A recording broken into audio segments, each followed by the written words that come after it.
mom, Bettye Gaiter. A couple things I'd like to share. One, knowing my mom for my entire life, is she's probably was the most generous person I've ever known. She really exuded generosity. There's so many people that probably know this, that have benefited from whatever you needed, she was there. So she was just part of my church family. I counted her as part of my church family. She was one of those people that, her face was always there.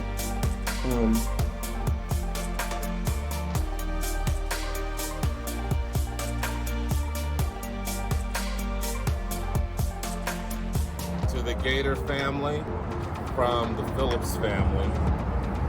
We just want to say how much we love Aunt Bettye, her beautiful spirit.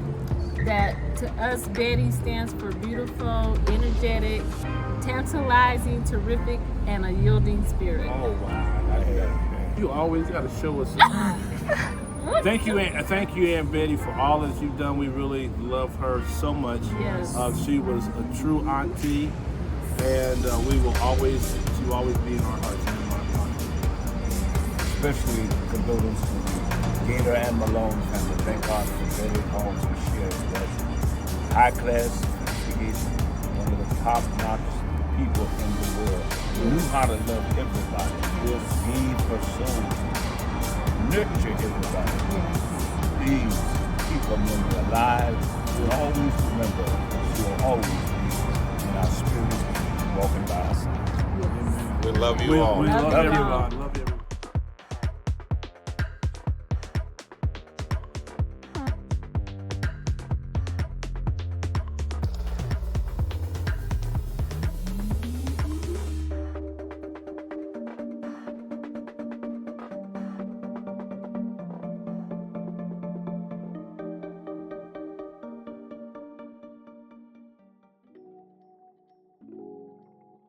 You've heard from the oldest. Now you hear from the youngest. My name is Marty Gaiter, or Martin Gaiter, or what are the names I've been called when I was younger?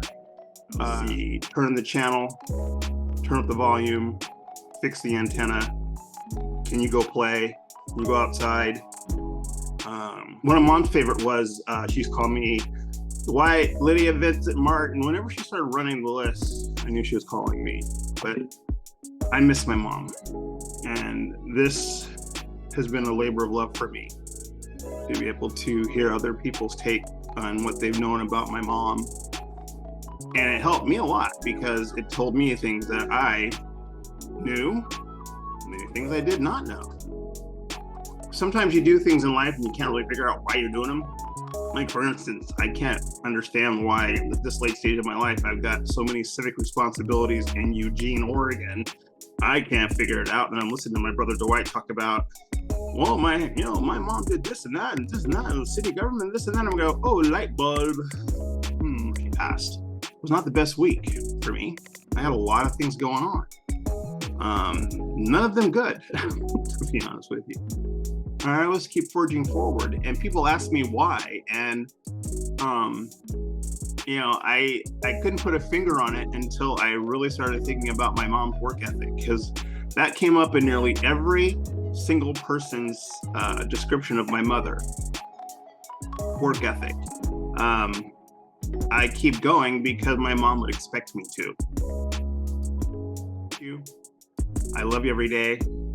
And if I could say one thing to you right now, thank you for everything you've done for me. And thank you for making me the man that I am. I love you. Yeah, so when I was going through it with Mom for a while, I was like, yeah, me and Mom got into an argument, and Bettye would be just like super surprised, like, oh, I can't believe it. And she was just like, well, oh, baby.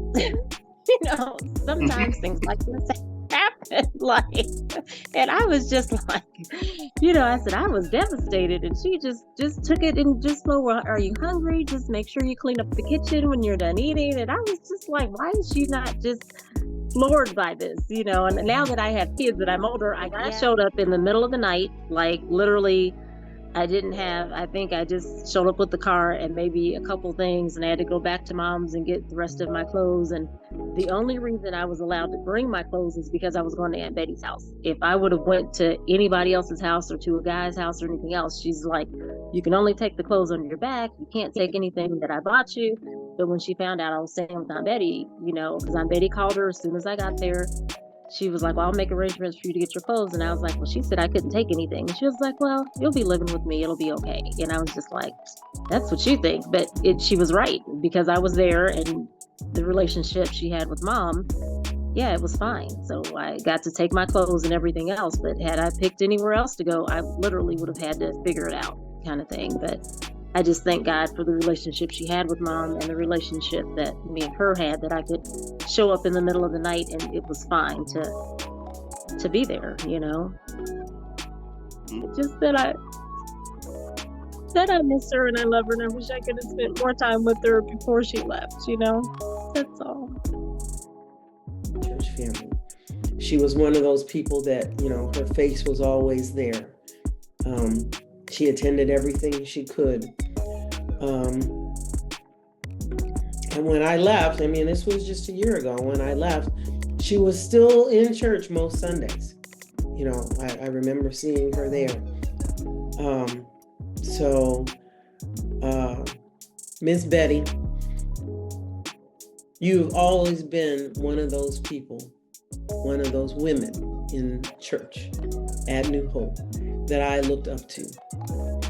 And even though I didn't know you very well on a personal level, I knew you on a church mother level. And I have a great deal of respect for you and a great deal of love, because I knew that if I ever needed a shoulder or to just sit with someone who would listen or just sit in silence, that you would be one to do that. And I'm her oldest son, by the way. And another thing that I always appreciated from my mom is she raised pretty much 4 of us on her own for a long time. And she put in front of us, or instilled in front of us, values, especially education. She was really big on that. And it helped me. I was the first one to go through 4 years of college because of my mom. And believe me, I did not want to go to college. And she says, you're going to college. And I did, and it's benefited me pretty much for the rest. When I was very young, and we all know that racism exists in this country. We can't get around it. We're a part of it. It is what it is. But she told me, and when I was in college, when I couldn't get something or couldn't achieve something, and it was because of racism. And she said, listen, I don't ever want you to use that as a crutch. She said to us, if people don't like you, they don't like you. Forget about it. You go on and you do what you want to do, and you can achieve whatever you want to achieve. And I took that, and I never have used racism as a crutch. If I wanted to do something, and when I owned my first business, I did it. When I went and owned my second, third, and fourth business, I did it.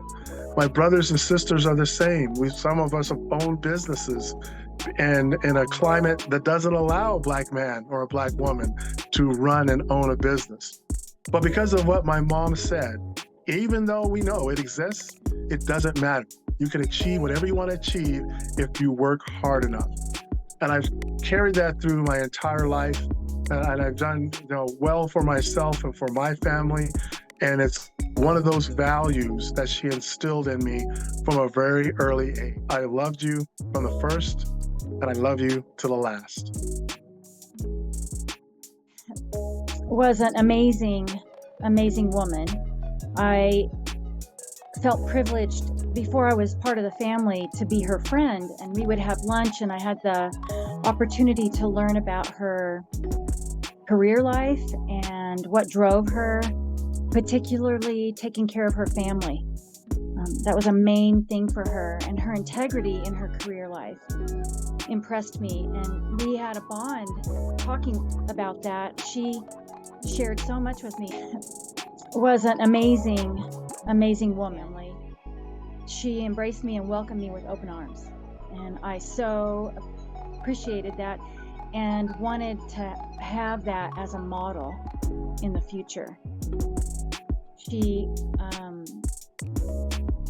always made me feel welcome, always made me feel loved. And I think the number one thing that impressed me is that Bettye was so devoted. She wanted to serve and worship the Creator, and that was also part of her character in taking care of her family. And I loved and admired that about her. Just loved the fact that she was devoted to God. I love you more than you would ever know. And I cannot wait until I just know for a fact that you're going to have the greatest gift possible from the Creator, and we're going to be able to see that and see you again. Your mom, Bettye Gaiter, was probably the most interesting person and loving person that I've ever met. She was very accepting of me when I came into the family. Very excited to have another daughter. The strides as a Black woman that she had accomplished as well within the community of Denver. And I just really admired your mom. One thing that you don't know about your mom is that when I gave birth to Brittany, because she's the first born grandchild, I don't want Brittany to call me grandma. I'm too young to be a grandma. Yeah, I was going to say I got beef because I've never said this up until now. It's like, the rumor was always I was the favorite. It was everybody, oh, Marty this, Marty that. No. I would say I wish I had more time with your mom. I wish I could have seen you. I wish that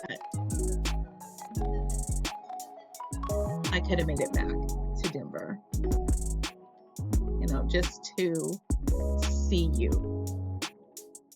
and hug you and tell her thank you for the wisdom that she gave me.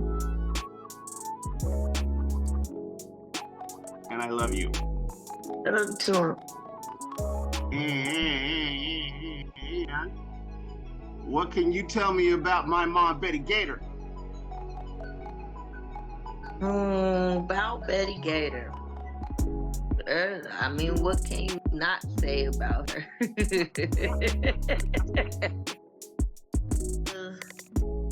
Like Medea, strong-willed, didn't take crap,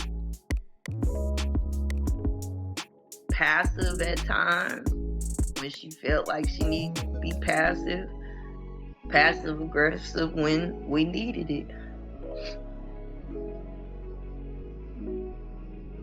She just that woman.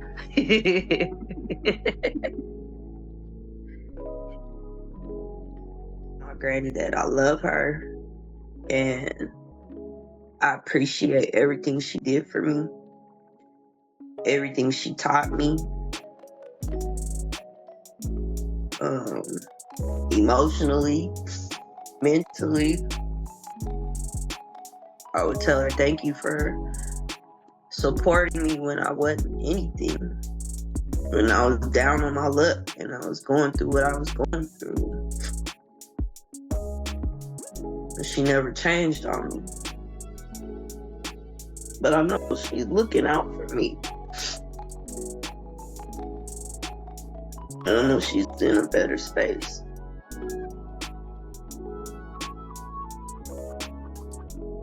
And I miss her. I'm just hearing her voice.